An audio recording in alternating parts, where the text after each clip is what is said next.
possibilidades de aplicação terapêutica da cromoterapia.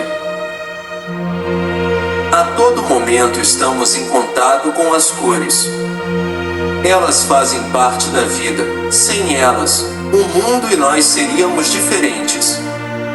Todavia, sua utilização para fins terapêuticos requer um direcionamento, cuja adequação segue parâmetros para restaurar, a rigor, o equilíbrio entre as energias vibratórias do corpo e promover a saúde e a eliminação da doença. Artefatos indiretos para a cromoterapia. Existem diversas formas de aplicação das cores-luzes visando a harmonização de aspectos físicos e mentais, seja de maneira subjetiva, como a escolha de tonalidades usadas nas roupas e nos objetos de decoração da casa ou até a mentalização de cores, seja de modo objetivo com o uso de bastões e lâmpadas ou mesmo a própria luz solar. Searing, 2020, Furlan, 2022.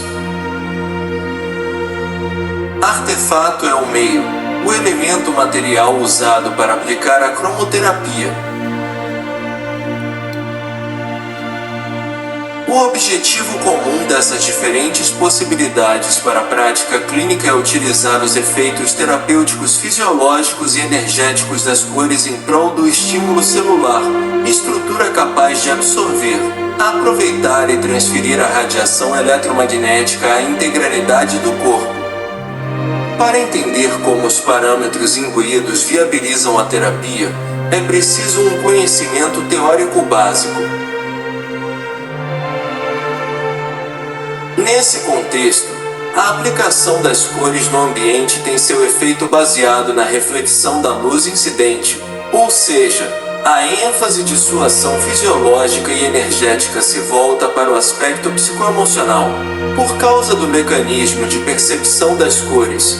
Heller, 2013, Val Capelli, 2011, Vils, 2002. Trocando ideias.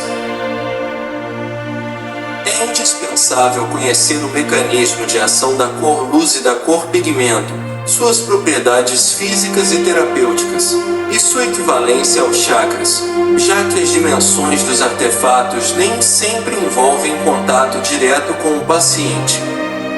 Afinal, a natureza da energia é impalpável, vide o próprio pensamento, e a doença tem frequência energética específica, causada pelo padrão interno do paciente, que altera a frequência normal e fisiológica dos órgãos. O mesmo ocorre com as cores usadas no vestuário, porém, neste caso, agrega-se o efeito físico resultante da absorção luminosa pelo material da roupa, a qual pode ser absorvida pelas estruturas orgânicas ou permanecer no nosso campo bioenergético. Portanto, a indicação terapêutica para o paciente se pauta pelos parâmetros físicos da cor luz e da cor pigmento. Dessa forma, se indicarmos ao paciente utilizar no vestuário a cor azul, com a finalidade de tranquilizar, seu organismo será impregnado pela frequência de luz na faixa do vermelho. O oposto também é válido. Usar o vermelho a fim de estimular, o corpo físico e bioenergético estará carregado da frequência de luz na faixa do azul.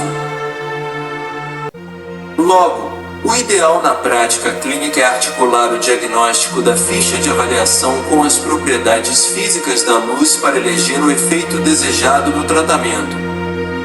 No exemplo citado, sendo adequado apenas o efeito psicológico da cor, indicar-se exatamente a cor. Se o objetivo for o efeito orgânico, indicar-se a cor luz complementar, para o azul, o laranja, para o vermelho, o verde. Trocando ideias. Perceba que existe diferença entre o uso das cores no ambiente e nas roupas. Enquanto uma parede, por exemplo, emite ao recinto a frequência de radiação de sua cor, e a pessoa ali presente é inundada Por ela, a roupa faz o contrário. Reflete a radiação de sua cor e absorve as outras. A figura a seguir traz as propriedades terapêuticas das cores, reforçando os critérios de escolha adequada para promover os efeitos fisiológicos, conforme o distúrbio ou doença presente, além de servir como um guia para facilitar outra possibilidade de aplicação da cromoterapia, a mentalização das cores. Figura 3. Propriedades terapêuticas da cromoterapia fonte, adaptada de Furlan, 2022, p5. A mentalização das cores está baseada na energia psíquica e na força do pensamento.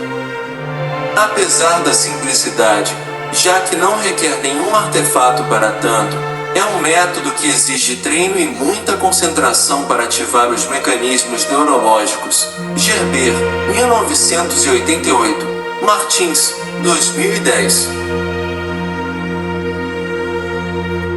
Assim, através da nossa energia mental focada na visualização da cor luz, principalmente dos grandes chakras, e da força de vontade para fixar o pensamento e dirigir internamente cada frequência de radiação ao seu local de ação, é possível ativar e equilibrar a função dos plexos nervosos e das glândulas endócrinas, restaurando a homeostasia e a harmonia dos biocampos. Ademais, a mentalização das cores luzes é presença constante em todas as formas de aplicação da cromoterapia, tanto para o paciente como para o terapeuta. Nesse contexto, o quadro a seguir descreve o desdobramento de uso da técnica, cujo tempo de aplicação varia de 1 a 5 segundos apenas. Tabela 2. Métodos de mentalização das cores para a cromoterapia. Mentalização característica. Em síntese, o pensamento é uma onda eletromagnética de origem físico-endógena e energético sutil. Ainda que abstrato, sua capacidade quântica modifica, organiza e ordena os processos regenerativos em nível molecular no corpo físico, bem como altera e controla a dinâmica do fluxo de energia, afetando primeiro nosso campo bioenergético, a aura, os corpos sutis e os chakras. Mentalização característica. Pura. Assemelhar-se à meditação, porém, concentrando-se na cor luz adequada para tratar um distúrbio local, ou nas 7 principais, uma por vez, para o reequilíbrio geral. Associa-se à respiração. Na inspiração absorvemos a cor e na expiração eliminamos as energias nocivas. Com projeção. A energia mental da cor luz é direcionada ao local de tratamento e aos chakras por meio das mãos, denotando uma troca direta de energia durante a aplicação. Para limpeza. Eliminar excessos de energia e reorganizar o campo energético do paciente. É utilizada antes de qualquer procedimento cromoterápico, no ajuste mental do terapeuta e do paciente e também do local de trabalho. Para energização. Usada no início do tratamento, a fim de fornecer a energia de que o paciente precisa, e no final, para fixar a energia da cromoterapia. As mãos percorrem o contorno corporal, contemplando o campo áurico, e os pontos dos chakras, tanto na parte frontal como dorsal, iniciando pelo básico. Fonte, adaptada de Gaspar, 2002, P186. A literatura orienta que qualquer mentalização deve ser iniciada com a cor luz azul, por ser ela a mais curativa e equilibrante de todas. O pensamento deve dirigi-la primeiro para a aura, buscando um alinhamento magnético dos corpos etéreos, em seguida para os chakras e depois para o corpo físico. Cabe observar que as partes fluidas, como o sangue e a linfa, serão as últimas a receberem a luz. Artefatos diretos para a cromoterapia. Para a aplicação objetiva da cromoterapia, agrega-se às propriedades terapêuticas o parâmetro físico do calor transmitido, ou seja, a temperatura das cores-luzes. Isso porque os artefatos diretos utilizados se apropriam de duas fontes de energia luminosa, a própria luz do Sol, as lâmpadas e bastões com filtros coloridos, Furlan, 2022, Seeding, 2020, Val Capelli, 2011, Views, 2002.